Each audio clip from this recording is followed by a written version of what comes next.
له سمندره ساتل شوي. دا په مدیترانه کې د وروستي غمیزې ژغورل شوي کسان دي.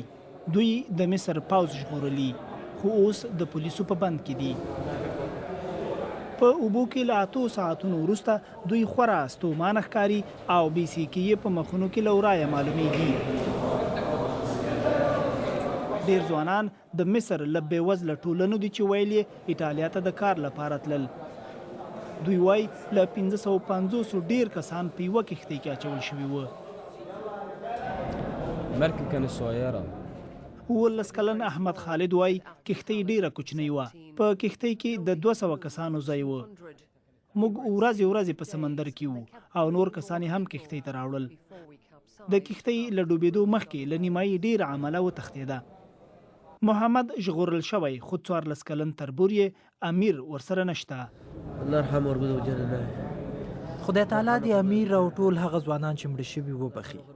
زه هم مرګ ته نږدې وم، خو الله مې مرسته وکړه. پوځ او خدای وژغورلم.